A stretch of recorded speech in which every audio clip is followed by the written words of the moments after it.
வணக்கம். மந்த்ரா டிவி அன்பர்களுக்கு என் அன்பான வணக்கம்.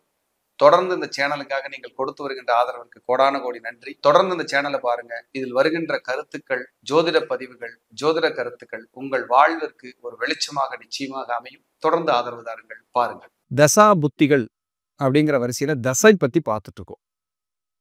அது என்ன சார் தசை அப்படின்னா, திசை, இந்த திசை நடக்குது சார், குரு திசை நடக்குது, புதன் திசை நடக்குதுன்னு நீங்க கேள்விப்பட்டிருப்பீங்க. அப்ப அந்த தசா புத்திகளால நமக்கு என்ன பலன் அப்படின்னா, ஒரு மனிதனுடைய எண்ணங்கள், சிந்தனைகள் எல்லாமே மற்ற கிரகங்களுடைய காரகத்துவங்கள் தான். 9 கிரகத்துக்கு ஒரு சிந்தனை இருக்கும். அதன்படி ஒருத்தர் சிந்திப்பாரு, அதன்படி ஒரு நல்லது நடக்கும் அல்லது கெட்டது நடக்கலாம். அந்த சிந்தனைகள் எல்லாமே செயலாக மாறுமானா மாறாது. அந்த சிந்தனைகள் எல்லாமே எப்பொழுது செயலாக மாறும் என்றால் அதற்கான தசாபுத்தி வரணும். ஒரு இடம் வாங்குறீங்க, ஒரு நிலம் வாங்குறீங்க, ஒரு வீடு வாங்குறீங்க, ஒரு மாடு வாங்குறீங்க, நீங்க ஒரு வாகனம் வாங்குறீங்க, ஒரு ஊர் விட்டு ஊர் போறீங்க, ஒரு பிஸ்னஸ் பண்றீங்க. உங்க செயல் எதுவாக வேண்டுமானாலும் இருக்கட்டும், அந்த செயல் நல்ல முறையில் இருக்க வேண்டும் என்றால் அதற்கு முழுக்க முழுக்க காரணம் தசாக்கள் தான், புத்திகள் தான். தசா புத்தி ஸ்ட்ராங்கா இருக்கணும். உங்க லக்னப்படி பாசிட்டிவா இருக்கணும். இருந்தா ஃபேவரபுளா இருக்கும், இல்லைன்னா தொந்தரவு பண்ணும் அப்படிங்கிறத நீங்க மைண்ட்ல வச்சுங்க. அப்படிப்பட்ட தசாக்களின் வரிசையில் நாம் இன்னைக்கு பார்க்கிற தசா சனி தசா. ஒரு அற்புதமான விஷயம் என்ன அப்படின்னு கேட்டீங்கன்னா, காலப்புருஷனுக்கு 10-11க்கு அதிபதி சனி. பூஷ நட்சத்திரம், அனுச நட்சத்திரம், உத்திரட்டாதி நட்சத்திரம், இந்த 3 நட்சத்திரங்களுக்கும் அதிபதி சனி. இந்த 3 நட்சத்திரத்துல பிறந்தவங்க சனி திசையில தான் பிறப்பீங்க. இவங்களுக்கு ஆரம்ப திசையே, கர்ப்பத்திலேயே சனி திசையில தான் நீங்க பிறப்பீங்க. சில பேர் இந்த பூசம், அனுசம், உத்திரட்டாதி கர்ப்பத்திலேயே சனின்னு சொல்லுவோம். அப்ப கர்ப்பச்சனியாக பிறக்கின்ற சிலருக்கு ஆட்டி படைச்சிரும் அவங்க குடும்பத்தை. கர்ப்பத்திலேயே சனிப்பா, ஒரு ஆட்டி படைச்சிட்டான்ப்பா நம்மள அப்படின்னு அவங்க பெத்தவங்க வந்து இயற்கையாக பேசுறது நீங்க கேள்விப்பட்டிருப்பீங்க. அப்ப இதுக்கெல்லாம் யார் காரணம்னா சனி பகவான். அவர் என்ன கெட்டதை மட்டும்தான் செய்வாருன்னா, சனி கொடுத்தா எவர் தடுப்பார்? சனி கொடுத்த யாரும் தடுக்க முடியாதுங்க, நல்லதானாலும் கெட்டதானாலும். ஏன்னா கொடுக்க கடமைப்பட்டவர். அவருக்கான ஒரு விஷயம் என்னன்னா நேர்மை, நேரம் தவறாமை, கடமை, கண்ணியம், அமைதி, உழைப்பு, நிதானம், பொறுமை, முன்னேற்றம், இதெல்லாம் சனியோட வேலை. உறவுகளில் சித்தப்பாவை சனி குறிக்கும். பழமையான பொருட்களை சனி குறிக்கும். வரலாறுகளை சனி குறிக்கும். வரலாற்று சின்னங்கள் இதெல்லாம் சனி குறிக்கும். அகழாய்வெல்லாம் கேள்விப்பட்டிருப்போம். கீழடி அகழாய்வு, அதெல்லாம் சனியோட காரகத்துவங்கள் தான். சனியோட இன்ஃப்ளூயன்ஸ் இருக்கிறவங்க தான் அந்த இடத்துக்கே உள்ள நுழைய முடியும், அதை பார்க்க முடியும், அதை கேள்விப்பட முடியும். வரலாற்று புத்தகங்கள், இப்போ அக்பர், பாபர்னு யாரையோ பற்றி படிப்பாங்க. 18 முறை படையெடுத்தார் நல்லா. அங்கெல்லாம் ஒரு வீர சிவாஜி, இவங்க யாரை பற்றி நீங்கள் வரலாற்று சான்றுகளை பற்றி நீங்கள் படித்தாலும் உங்களுக்கு சனியினுடைய ஆதிக்கம் இருக்கும். குறிப்பாக மகர ராசி, மகர லக்னம், கும்ப ராசி, கும்ப லக்ன அன்பர்களுக்கு பழமையான வீடுகள், பழமையான விஷயங்கள் ரொம்ப ரொம்ப பிடிக்கும். அல்லது உங்கள் லக்னத்துக்கு சனி தொடர்பு வந்துட்டாலும் பிடிக்கும். நான் ஏற்கனவே சொன்னது போல பூசம், அனுசம், உத்திரட்டாதி நட்சத்திரத்தில் பிறந்தவர்களுக்கும் பழமை மிகவும் பிடிக்கும். பழமையா இருக்கணும், வீடு கூட பழைய ஸ்டைல்ல கட்டினா நல்லா இருக்கும்னு ஆசையா இருக்கு சார். அந்த காலத்துல அரண்மனை மாதிரி ஓடெல்லாம் போட்டு, தூணெல்லாம் வச்சு, திண்ணையெல்லாம் வச்சு கட்டணும் சார் அப்படிங்கிற மைண்ட்ல இருந்தால் அது சனியோட வேலை. சனியோட ஆசைகள் வித்தியாசமானதுங்க. காலையில் எழுந்ததும் ராய்க்கூழ், கம்மங்கூழ், களி, இப்படியெல்லாம் அந்த உணவுகளை, இயற்கை தானியங்களை நான் விரும்பி சாப்பிட்றதுக்கு எனக்கு ஆசையா இருக்கு சார்னு அங்கே சனி இருப்பார். அப்படி சனியோட ஆதிக்கத்தில் நீங்கள் உட்பட்டவர்கள், இப்படியெல்லாம் உங்களுக்கு குணங்கள் இருந்தால், உங்க வீடு சனியோட ஆதிக்கத்தில் இருக்குங்கிறதுக்கு ஒரு உதாரணம் என்னன்னா, நிறைய இரும்பு பொருள்கள், பழைய பொருள்களை ஸ்டோரேஜ் பண்ணி வச்சிருப்பீங்க. அங்க சனி கம்முன்னு வந்து உட்காந்துக்குவார். ஏசி ரூம் போட்டு உட்காந்த மாதிரி உட்காந்துக்குவார். அதனாலதான் வருஷத்துக்கு ஒரு தடவையாவது எல்லாத்தையும் சுத்தம் பண்றது. அதுக்கு தான் நம்ம மக்கள் வந்து நிறைய விழாக்களை வச்சாங்க. நீங்க உங்க வீட்ல எப்ப பழமையான பொருள்களை சேகரிச்சு ஒரு குடோன் மாதிரி அடைச்சு வைக்கிறீங்களோ அங்க சனி பகவான் வந்து அமர்ந்து கொள்வார். அவரின் ஆதிக்கம் அதிகரித்து விடும்.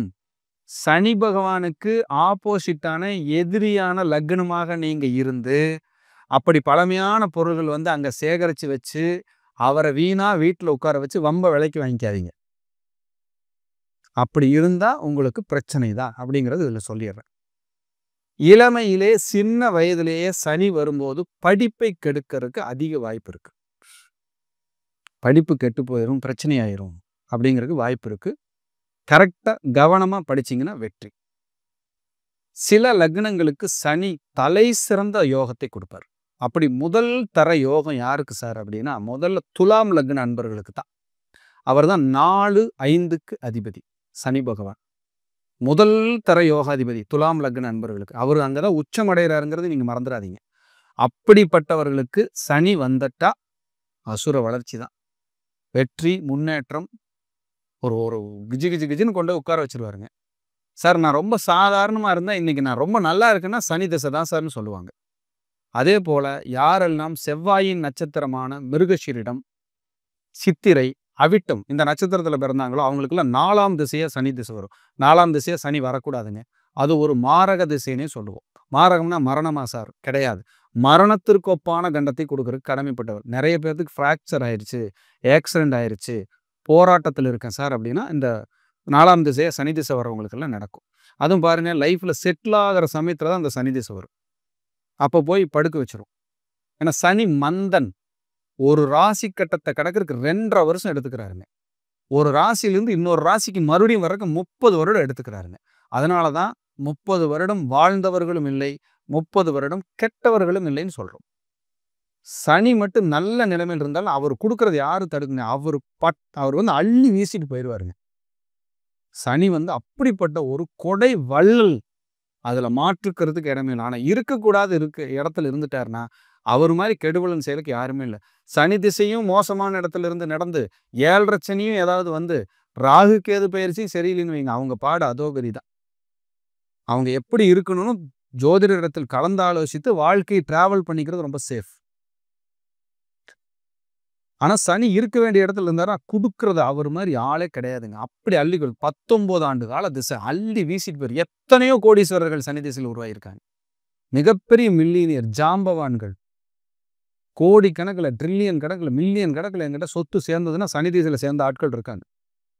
அப்படிப்பட்ட சூப்பர் திசை. யாருக்கு கடும் பகை? செவ்வாய்க்கு. சனி கடும் பகை. செவ்வாய் சனி சேர்ந்தாலே அந்த மேரேஜ் லைஃப்ல இயற்கையாகவே கடும் போராட்டம் இருக்குங்க. சனி வந்து ஆட்சி உச்சம் பெறுகின்ற வீடு, ஆட்சி பெறுகின்ற வீடு கும்பமும் மகரமும். உச்சம் பெறுகின்ற வீடு துலாம். கும்ப ராசியில மூல திரிகோணம் அடைகிறார் சனி. நீசம் அடைகின்ற வீடு மேசம்.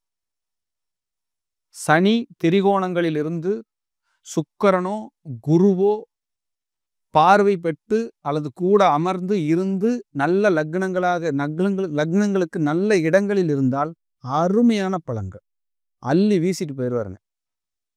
அப்படி இல்லைன்னா கஷ்டத்தை கட்டாயம் கொடுப்பாரு. உங்க லக்னங்களுக்கு எப்படி இருக்குன்னு நீங்க பரிசோதிச்சுக்கங்க. மேச லக்னத்துக்கு சனி பாதகாதிபதி, 10ஆம் அதிபதி. அவர் பாதி நல்ல பலன்களையும் பாதி கெடுபலன்களையும் செய்வார். ரிஷப லக்னத்திற்கு தலை சிறந்த யோகாதிபதி, பாதகாதிபதியும் ஆகிறார், தர்ம கர்மாதிபதியும் ஆகிறார். ரிஷப லக்னத்துக்கு சனி திசை மட்டும் நல்ல இடத்துல இருந்து 7ஆம் இடத்துல திக்பலம் பெறாரு. இருந்துட்டாருன்னா ஜெயிச்சுக்கிட்டே இருக்கலாங்க.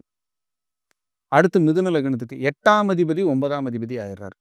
பாதி நன்மை பாதி தீமை. கடக லக்னத்துக்கு சிம்ம லக்னத்துக்கு சனி வலுத்திருக்கவே கூடாதுங்க.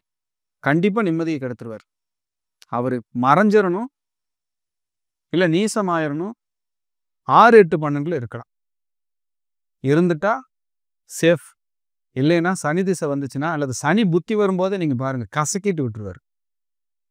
கன்னி லக்னத்துக்கு யோகம் 6-5 கூடையவர். 5ஆம் வீட்டு வேலையும் 6ஆம் வீட்டு வேலையும் செய்வார். துலா லக்னத்துக்கு முதல் தர யோகாதிபதி. விருச்சிக லக்னத்துக்கு பாதி நல்லவர் பாதி கெட்டவர்.